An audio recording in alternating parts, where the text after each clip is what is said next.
Yeah, what's up, guys? I want to talk about something a little bit serious. Might be a little bit lengthy, but it's definitely worth it. Growing up, I did martial arts. I have a black belt in Kempo Karate, and I absolutely loved it. And growing up, if you read, the Daily Grind or anything, I wasn't really the most popular kid in school. I was always really nice to people, but I was kind of friends with maybe kind of popular kids, but not really. We just had like a small group of friends. I was always picked last for sports. Um, my first mile I ever ran was 13 minutes, which, as you probably know, that's not that fast. I was kind of overweight. I was pretty chubby. And I was just different. I was weird. I love video games, but growing up, I always was taught really great morals by a close family friend, my neighbor, and he pretty much taught me. Him and his whole family, though, they taught me, the principles of hard work, and dedication, and just to be kind to other people, and always give people a shot. And just because people are a certain way, or towards you, and they make you feel that maybe I'm like a loser, they make me feel insecure about myself. That's really insecurities on them, and just to handle it,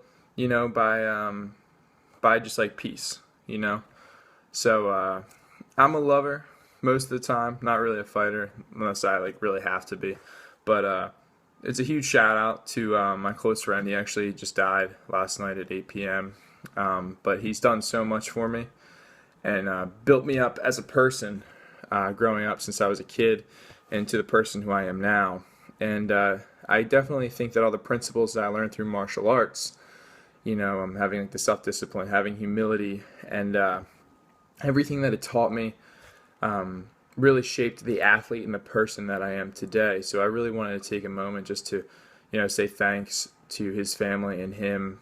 And I know that he'll be watching over me the rest of my life probably because he treated me like a son, and I really appreciated that. But just wanted to tell you that, he told me a couple months ago he was probably going to die, and it was pretty hard for me to handle. And this is a guy who's, a guy who would yell down the street your name. He was a very vocal, loud person, very sarcastic, had like dark humor, so sometimes you thought he was an asshole, but that he kind of just had good intentions towards everything. But I knew him since I was a kid, so I always knew he was messing around, and I knew that he loved me a lot, even though he was hard on me.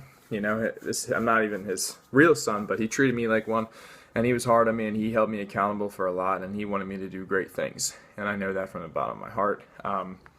So he told me a couple months ago he was probably going to die, and then I found out, last week that it was going really bad. He probably had a couple of days to live, and that's pretty hard because I don't really do well in these types of situations. But I knew that I really needed to see him, before he were to pass. He passed of liver cancer. It was really bad liver cancer, probably stage 4 and 5 when they got it. So I fortunately wrote him a card of everything I wanted to say, and I got the card to him, and he actually read it when he was still coherent. But then the other day I went over, and my parents told me he probably had a couple hours to live. So that's pretty hard to hear that the guy who taught you so much only has a couple hours to live. So I was really nervous. I went over to my parents' house because he's my neighbor. So I looked over across the street, saw a bunch of cars outside, and I didn't really know how to handle it. And I told myself, I probably should go in, but then I was like, I don't want it to be weird because his family's there, and I don't want to be that guy who just walks in, even though they all know me. It was a hard situation for me, but I think I was just making up all these things in my head because I didn't know how to handle it. So what I actually ended up doing was I left the house and I drove back to work. And as I was driving to work, I thought in my head, if this guy dies and I never got to see him or, talk to him before he died, I would regret that for the rest of my life. So I turned the car around, drove back to his house, parked the car outside, walked inside, gave his wife a huge hug, gave the kids a huge hug, and I went in. And what I saw was it was probably the most upsetting and devastating thing I've seen in a long time since I probably saw my grandfather lying dead in a hospital bed. Shook me up really bad. And I was just in shock, and I didn't know what to say because, as I said before, this guy's a really sarcastic, dark-humored, funny guy, always yelling. And the last thing he ever was is quiet.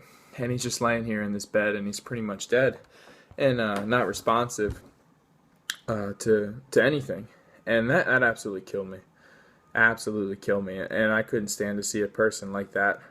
So I went in, I saw him, and I just kind of said some thoughts in my head, and just was talking to him. But then I left, gave everybody a hug again. But what I'm trying to say is that if I didn't go back over there, and he did die, which he did die at 8 o'clock, a couple hours right after I was there, I probably wouldn't have been able to forgive myself for the rest of my life if I didn't go over there and talk to him or give everybody a hug.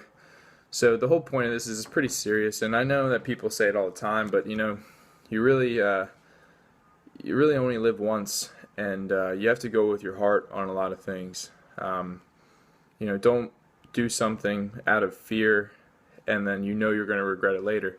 Do exactly what you're feeling in the moment, and it'll definitely pay off in the long run. So I just wanted to say thanks to Bob for everything you've done. I know you're going to be watching over my shoulder for the rest of my life, which is it's very a good feeling knowing that you'll be taking care of me.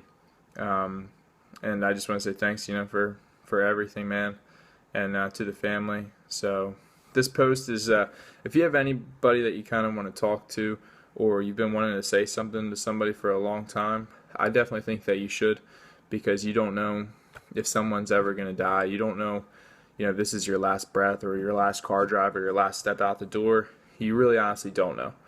This is a guy who I've known my entire life, and within 2 months, everything just kind of went upside down. And I don't really know how to handle these situations, so I'm just kind of giving advice through my life to you guys that, when it comes down to all the other crap, this is the stuff that really means something. Doesn't matter if you have to miss an hour of work, to go talk to somebody over something that's been eating away at you for forever, or if you have to, address a problem or a situation, or you just want to get something off your chest to a family member or a friend. That's the stuff that really matters. How much money you make doesn't really matter. What kind of clothes you wear doesn't matter. This is the real stuff, life or death. And you want to leave a good legacy, and you want to, make sure that you're the best person that you can be. You want to be the best version of yourself all the time. So I know this video is a little bit longer. I don't know how many people are actually going to watch this through. But,